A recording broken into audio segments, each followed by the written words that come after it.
Papa, pourquoi tu veux m'envoyer rejoindre Mère sur Terre? Pour l'y aider à protéger la vie, petit Corona.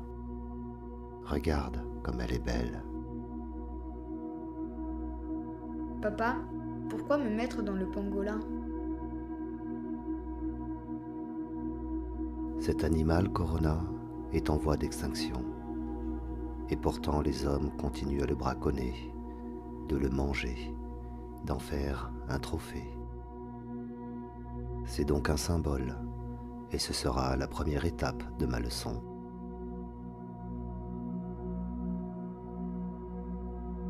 D'accord, papa, mais pourquoi tu veux me faire naître en Chine? La Chine devient la première puissance du monde des humains. Elle est le symbole de la mondialisation, de l'exploitation et la destruction de toute forme de vie, de l'égoïsme et de l'avidité des hommes. Et très vite, tu te répandras partout où l'homme a suivi le même chemin. Et quelle forme vas-tu me donner, papa? La forme d'une simple vie de plus, invisible pour eux. Un virus qui va principalement infecter leur souffle de vie. Mais pourquoi? Tu vois, presque partout ils ont pollué la terre, pour s'en nourrir et dérober ses trésors. Ils ont pollué les océans et les rivières, brûlé les forêts et détruit la vie qui leur a donné naissance. Ils se détruisent eux-mêmes pour vouloir toujours plus, toujours mieux, jusqu'à polluer l'air, le ciel et l'espace qui les entoure. Ils étouffent la terre. Alors, quoi de plus symbolique que de toucher à leur respiration, petit, tu comprends? Oui, mais ça veut dire que je vais être dangereux, papa. Tu ne le seras pas plus que bien d'autres formes de vie existantes, Corona. Et tu le seras bien moins que les humains eux-mêmes, qui se font la guerre depuis des millénaires, au nom d'une nation, d'une couleur de peau, d'un système, d'une pensée ou d'une croyance. Bien moins que ces pesticides, ces médicaments ou déchets qui les ingurgitent, puis jettent n'importe où. Alors que tant d'humains meurent chaque jour de soif, de faim, de maladies qu'ils savent pourtant guérir. La seule vraie différence, c'est que toi, même invisible, ils te verront partout, et en même temps. D'accord, papa, mais tu crois que ça va marcher ton truc là, alors?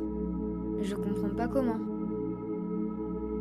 Puisque les hommes ont perdu la raison du cœur, tu vas les toucher dans leur corps.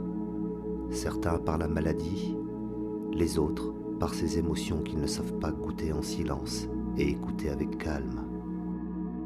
Tu vas aussi les toucher dans leur esprit, ce temple inventé du petit moi, où réside tout leur vieux savoir et conditionnement du passé, rempli de cupidité, d'égoïsme et d'avidité.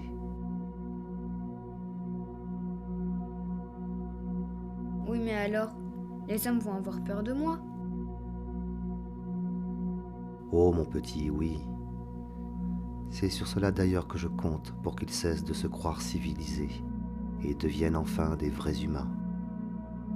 La peur sera là dès le début, partout, d'où qu'ils viennent.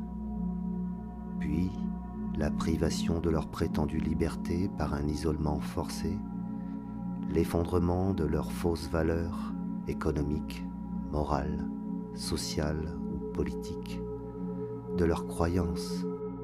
Je veux les immobiliser totalement et massivement, comme une invitation pour chacun vers un voyage dans leur monde intérieur, pour qu'ils découvrent qui ils sont vraiment, qu'ils sont les mêmes psychologiquement aux quatre coins du monde sans la moindre différence. Ils se disent bons et justes la plupart du temps, et pourtant, ils ne cessent de critiquer, de revendiquer, de semer le chaos au nom de l'ordre et la morale. Ils ont tous tant de colère, de peur et de désirs égoïstes. Alors qu'ils se regardent et qu'ils s'acceptent enfin tels qu'ils sont, en toute lucidité. sans masque. Et il se passera quoi sur Terre en attendant? Eh bien, elle va pouvoir enfin respirer. Et dans cet hémisphère nord où tout a commencé, le printemps va pouvoir rayonner comme il ne l'a jamais fait depuis si longtemps. Et lorsque tout sera terminé, pour ceux qui auront suffisamment regardé en eux, trouver la paix, la sérénité, la simple joie d'être plutôt que le plaisir de paraître, lorsque ceux-là lèveront les yeux, ils redécouvriront comme la vie est belle, si précieuse, l'air si pur. Ils verront des eaux cristallines et entendront le chant du vivant. Ils redécouvriront qu'ils ont une famille, des voisins, souriront de tout et de rien, même à l'inconnu. Et lorsqu'ils retoucheront à la terre, beaucoup lui donneront plus qu'ils n'en prendront. Et peut-être qu'ils seront assez nombreux pour inventer un nouveau monde, dénué du pouvoir de l'ego, du monde du désir et de la peur. Tu es dur, papa. Tu aurais pu alerter avant de taper aussi fort. Mais Corona, avant toi, j'ai envoyé plein d'autres petits, de tout type, des maladies comme des arcs-en-ciel, une simple brise ou la douceur d'une fleur, d'un arbre pour les envelopper, même une poignée d'hommes pour les guider. Certains ont compris, mais ils étaient trop peu, et leur monde s'y cloisonnait déjà. Les humains ont un cœur immense. Quand ils veulent faire quelque chose, ils le font. Ils ont créé de formidables technologies, mais s'en sont servis pour dominer plutôt que pour donner. À l'image de ces hommes qui sont allés sur la Lune et y ont planté un stupide drapeau. Tu es sûr que les hommes vont comprendre cette fois alors? Je ne sais pas, Corona. Je n'ai ni espoir, ni attente. Les hommes ont toujours eu leur destinée dans leur cœur plutôt que dans leurs mains. Peut-être seront-ils bien plus nombreux cette fois-ci à s'ouvrir à la vie et devenir leur propre lumière. Nous verrons bien. Mais je ferai tout ce qu'il faut pour préserver la Terre. Merci, papa, de m'avoir dit tout ça. Alors, tu es prêt maintenant? Oui, papa. Alors, j'y vais.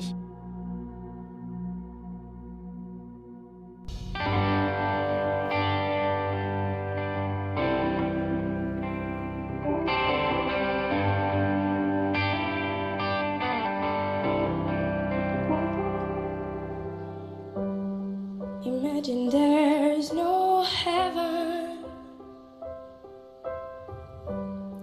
It's easy if you try. No hell below us. Above us only sky.